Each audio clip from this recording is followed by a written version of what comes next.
반갑습니다. 지난 시간 수열에 대한 개념을 공부하고 나서 이제 다음 차시에 대한 예고를 했듯이 오늘은 등차 수열에 대해서 공부를 해보도록 하겠습니다. 등차 수열 자체가 내용이 굉장히 많아요. 개념은 되게 단순한데 등차 수열이 가지고 있는 그 개념과 그 개념을 가지고 문제에 적용시키는 그 부분들이 생각보다 쉽다면 쉽고 어렵다면 어려울 수 있겠지만 그 기본적인 개념이 되게 많이 중요하기 때문에 우선 그 개념과 용어에 대한 부분을 정확하게 정리하시기 바랍니다. 자, 그래서 오늘도 등차 수열에 대해서 열심히 공부를 해보도록 합시다. 그럼 시작하겠습니다. 먼저 등차 수열이 도대체 무엇인지에 대해서 용어를 좀 정리하도록 합시다.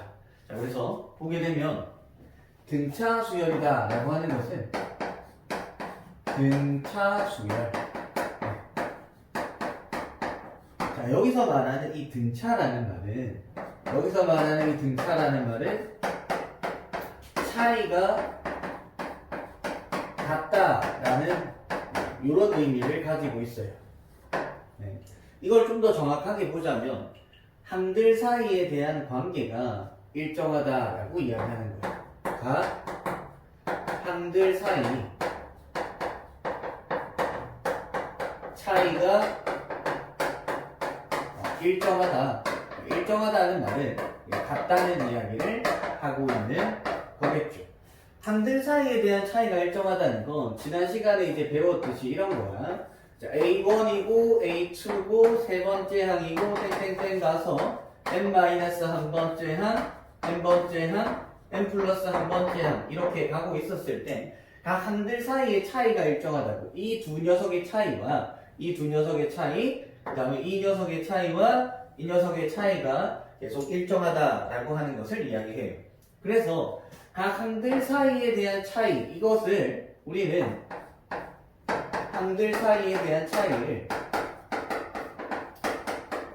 일정한 차이를 이제 두 글자로 쓰게 되는데 뭐라고 쓰냐면 공차라는 말을 써요. 영어로는 어떻게 되냐면 영어 발음을 하진 않겠습니다. MON common 하고 있네요. 네. difference 이렇게 쓰게 돼요. 그래서 여기 있는 요 D를 따서 공차를 우리는 D라고 쓰게 돼요. 그래서 요 녀석은 이 두 녀석의 차이가 D구나, 두 녀석의 차이가 D구나, 두 녀석의 차이가 D구나, 두 녀석의 차이가 D구나 이렇게 돼. 이거를 만약에 쌤이 써보자면 이렇게 A2와 두 번째 항과 첫 번째 항의 차이가 D로 똑같고 세 번째 I와 두 번째 I의 차이도 공차인 D, 즉 네 번째 I와 세 번째 I도 공차가 D 이렇게 되면서 결론적으로 이 I가 주고 싶었던 관계는 n 플러스 한 번째 항과 n 번째 항의 차이가 공차인 D로서 항상 일정하다라는 게 등차 수열이 가진 의미입니다. 이해되십니까? 그래서 이 부분을 가지고 정리를 하자면 등차 수열에 대한 부분은 A의 n 플러스 1 마이너스 A의 n은 뭐다? 공차인 D로 똑같다. 이거를 정리했을 때 n 플러스 한 번째 항은 그 앞에 항에서 계속 누군가를 더하고 있는 거다라고 바라볼 수 있겠죠. 자, 여기서 말하는 이 D는 말 그대로 상수의 숫자에 대한 이야기를 하고 있는 거예요. 누군가를 계속해서 더해간다는 의미를 가지는 겁니다. 예를 들어보자면 2, 4, 6, 8, 10 이렇게 가고 있는 수열 같은 경우에는 이 두 녀석의 차이가 계속 2씩 넘어가다 보니까 이 아이는 우리는 첫 번째 항이 이구나, 공차는 이구나 이렇게 쓸 수 있겠죠.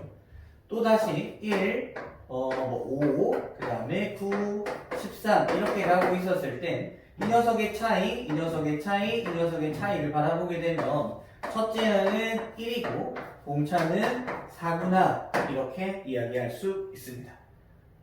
하나 예를 더 보자면 만약에 5가 있고 마이너스 1이 있고 마이너스 7이 있고 마이너스 13이 있고 이렇게 가고 있는 수열이 있었다면 이 두 녀석의 차이, 이 두 녀석의 차이, 이 두 녀석의 차이를 확인해 보면 얘의 차이는 마이너스 6이고 얘도 마이너스 6이고 얘도 마이너스 6이죠. 그렇죠? 자, 그럼 얘는 첫째 항이 5고 공차가 마이너스 6이다. 이렇게 쓸 수 있게 돼요. 자, 그래서 차이는, 즉 공통된 차이는 양수일 수도 있고 음수일 수도 있어요. 그럼 우리가 이제 생각해 봐야 될 부분은 어떤 거겠어요? 공차가 0보다 큰 i라면 얘는 수열, 등차 수열은 한없이 커지게 되겠죠.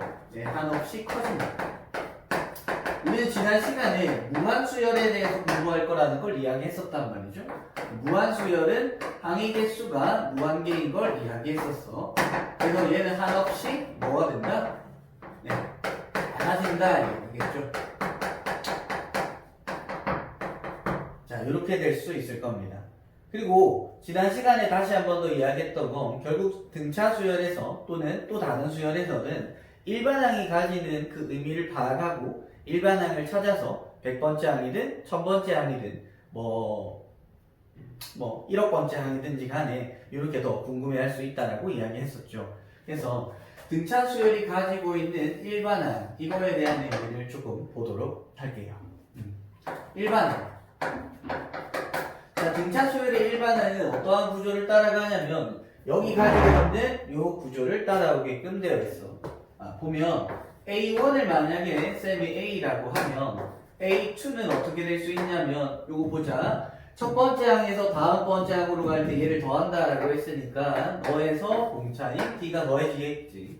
그러면 A3는 세 번째 항은 두 번째 항에다가 공차가 붙게 되고 이 두 번째 항이 위에 있는 A 더하기 D였기 때문에 계산을 하면 A 더하기 2D 이렇게 되고 네 번째 항은 세 번째 항에서 공차를 더했으니까 얘가 A 더하기 3D 이런 식으로 흘러가게 될 겁니다. 자, 그러면 이렇게 흘러갔을 때 n번째 항은 어떻게 될 건지 확인을 해보죠. 자, 첫 번째 항이 A, 두 번째 항은 A에서 공차를 한 번 더 했고요. 세 번째 항은 A에서 공차를 두 번, 네 번째 항은 A에서 공차를 세 번 더 했죠. 자, 그러면 n번째 항은 첫째 항인 A에다가 공차를 n-1번 이렇게 더하게 되고 얘가 등차 수열의 일반항이 되는 겁니다. 자, 이 부분이 되게 중요한데 얘가 가지는 건 요 관계식 자체가 중요하다기보다는 이 아이의 구조와 이 아이가 가지고 있는 의미에 대해서 보는 게 훨씬 더 중요하기 때문에 이렇게 단순하게 공식을 배우는 건 죽은 지식이니 얘가 어떻게 쓰일 것이며 얘가 어떠한 의미를 가지고 있는지를 확인해 보도록 하겠어요. 자, 이쪽에서 다시 확인을 하게 될 텐데 자, 봅시다. 일반항은 AN은 한 번 더 쓸게. A 더하기 n-1D다 라고 이야기를 했지. 자, 그러면 어차피 우리가 가지고 있는 요 n은 항의 번호 1, 2, 3, 4 이렇게 가는 거라 했고 그 아이가 가지고 있는 게 n 요거니까 이걸 n에 대한 식으로 정리를 하자면 dn 더하기 a-d 이렇게 처리가 되겠지.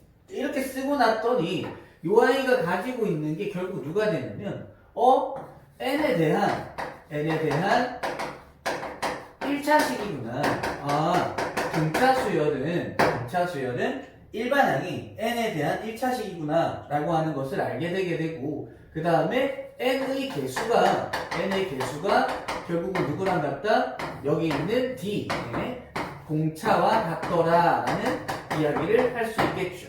즉 어떠한 수열에서 일반항이 주어졌는데 그게 만약 n에 대한 1차식이라면 걔는 100% 등차 수열이라는 이야기입니다. 그리고 n의 개수가 공차다는 이야기를 하고 있는 거겠죠. 네. 자, 그리고 이 아이가 주는 의미는 이제 확인해 볼게. 얘가 주는 의미는 뭐냐면 n에 대한 1차식, n의 개수가 공차인 것까지는 됐어. 그리고 이 아이에 대해서 집중을 조금 하자면 얘를 이렇게 끌고 올까? 이렇게 끌고 왔을 때 모든 항은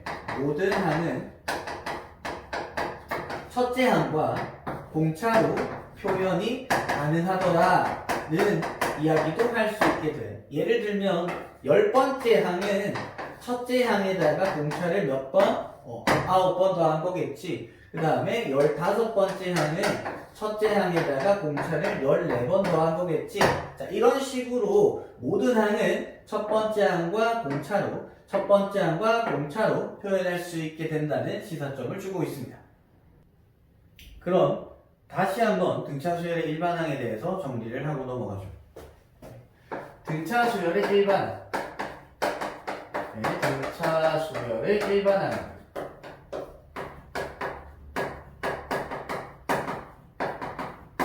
우리가 주는 의미 자체는 AN, 얘는 A1에다가 더하기 N-1D가 된다라고 이야기를 했고, 얘를 이렇게 바라보는 게 아니라, 우리는 여기 있는 이 네모 박스 N 더하기 세모 박스 이렇게 바라보는 게 보다 효과적일 것 같다라는 이야기고, 첫 번째, 이 아이는 N에 대한 1차식이다. 어떤 수열의 일반항이 들어왔는데 그 아이가 n에 대한 1차식이면 100% 등차 수열이다라고 이야기했어요. 두 번째,